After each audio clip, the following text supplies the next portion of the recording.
So hello guys, welcome back to my channel. So today I will be dealing about faiths of knowledge. ठीक है, सबसे पहले faiths of knowledge के बारे में हमें ये पता होना चाहिए कि फेथ्स ऑफ नॉलेज है क्या. तो जैसे कि आप देख रहे हैं, the term faiths of knowledge refers to the different aspects और angle through which knowledge can be understood and experience. Faiths of knowledge क्या है? फेथ्स ऑफ नॉलेज हम लोग क्या रेफ़र कर सकते हैं?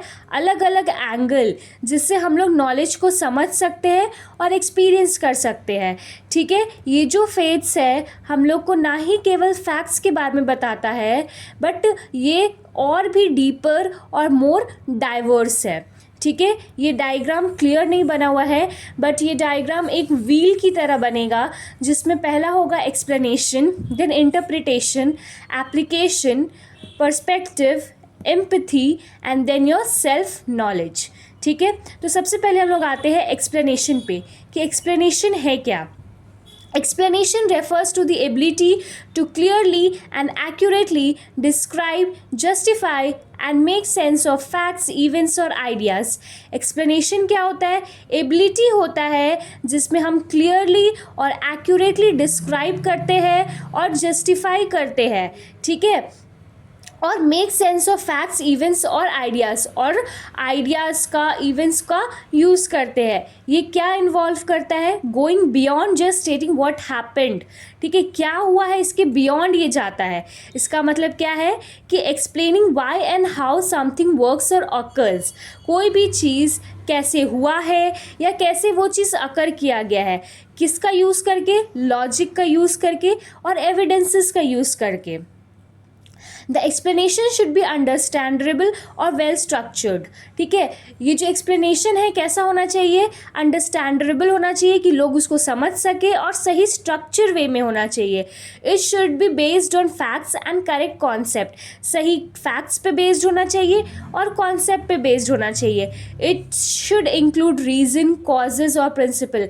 इसमें क्या क्या इंक्लूड होना चाहिए? रीजन्स, कॉजेज़ और प्रिंसिपल. इसका एग्जाम्पल दिया गया है. A student explain how photosynthesis works by describing the chemical process plant use to convert sunlight into energy. जैसे कि एक स्टूडेंट एक्सप्लेन करता है कि फोटोसिंथेसिस कैसे अकर करते हैं. हम लोग ने पहले भी पढ़ा है कि photosynthesis occur in the presence of chlorophyll, sunlight. वो इक्वेशन हम सब ने वो पढ़ा है. ठीक है, तो हम लोग वो चीज़ एक्सप्लेन कर रहे होते हैं एग्जामिनेशन में. ठीक है, तो ये है सबसे पहला एक्सप्लेनेशन. अब हम लोग आते हैं इंटरप्रिटेशन पे कि इंटरप्रिटेशन क्या है. ठीक है, अब थोड़ा उसमें और है हमारा एक्सप्लेनेशन में. It shows true understanding, not just memorisation. सही अंडरस्टैंडिंग हम लोग को दिखाता है ये, ना कि सिर्फ हम लोग को याद करना है. ठीक है, ये हम लोग का क्रिटिकल थिंकिंग डेवलप करता है, communication skills. It helps in teaching others and collaborative learning. दूसरे को किसी भी चीज़ क्या कॉन्सेप्ट को समझाने में हेल्प करता है.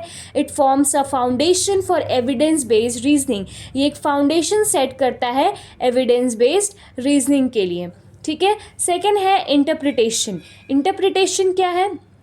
Interpretation crucial facets of knowledge है जो कि रिप्रेजेंट करता है process of assigning meaning and understanding to inform experiences और ऑब्जर्वेशन. किसी भी चीज़ को इंटरप्रेट करना. ठीक है, ये रिप्रेजेंट कर रहा है वो प्रोसेस जिसमें हम लोग मीनिंग और अंडरस्टैंडिंग ऑफ इंफॉर्मेशन एक्सपीरियंस करते हैं. It goes beyond simple acquiring knowledge.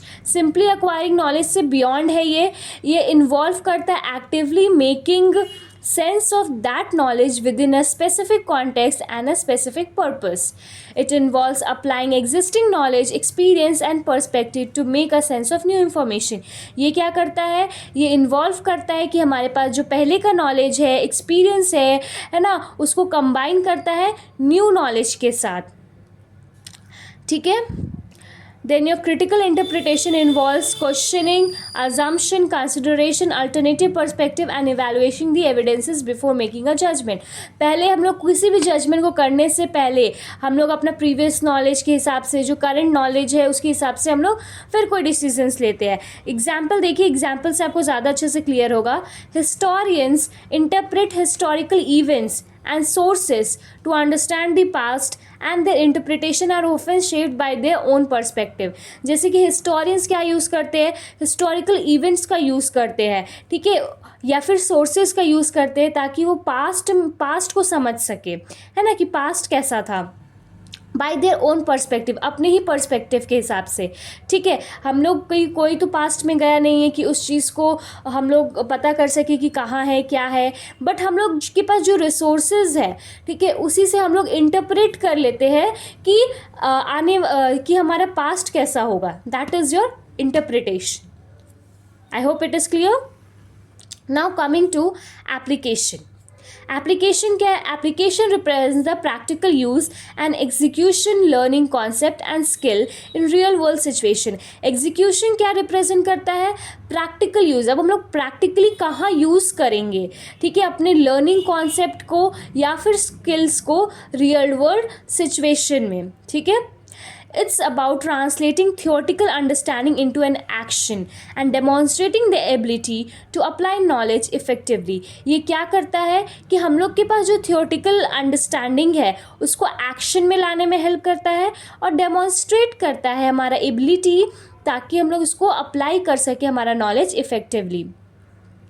This facets of knowledge is crucial for problem solving. ये किसके लिए यूज़फुल है?